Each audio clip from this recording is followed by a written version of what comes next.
యాదాద్రి భువనగిరి జిల్లా ఆలేరు మండలంలోని గుండ్లగూడెం గ్రామ పంచాయతీ దగ్గర జెండా ఆవిష్కరించిన సిడిపిఓ అధికారి రేఖల స్వరాజ్యం. తెలంగాణ రాష్ట్రంలో గ్రామ పంచాయతీలు రద్దయి సంవత్సరం కావస్తున్నా ఇప్పటికీ సర్పంచ్ ఎలక్షన్స్ రాకపోవడంతో గ్రామంలో అధికారుల పాలన కొనసాగుతుంది.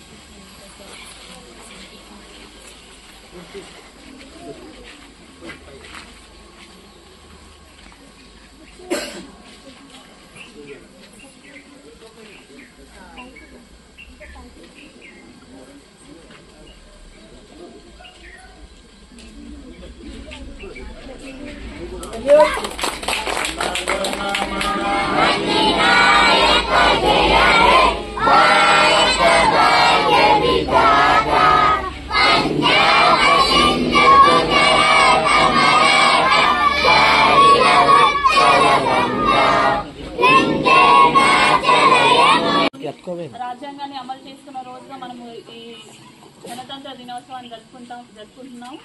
సో ఈ కార్యక్రమంలో మీరందరూ పార్టిసిపేట్ చేసినందుకు మీ ప్రతి ఒక్కరికి గణతంత్ర దినోత్సవ శుభాకాంక్షలు తెలుపుతూ ధన్యవాదాలు.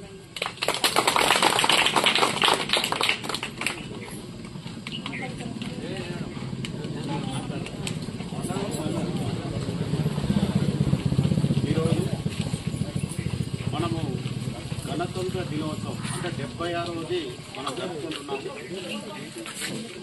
ఈరోజు అంటే సామ్యవాద గణతంత్ర దినోత్సవం అంటే మన భారతదేశాన్ని 200 సంవత్సరాలు దాదాపుగా బ్రిటిష్ వారు పరిపాలించారు. వాళ్ళ రాజ్యాంగానికి అనుకూలంగానే మన భారతదేశాన్ని పరిపాలించడం జరిగింది. అయితే మన స్వాతంత్రం 1947 ఆగస్టు 15వ తేదీన రావడం జరిగింది. అప్పటి వరకు మన దేశానికి రాజ్యాంగం అనేది లేదు. కాబట్టి రాజ్యాంగం రాయడానికి కోసం 1947 ఆగస్టు 29వ తేదీ నాడు ఒక రాజ్యాంగ పరిషత్ ఏర్పాటు చేయడం జరిగింది. దానికి ఎవరంటే రాజేంద్ర ప్రసాద్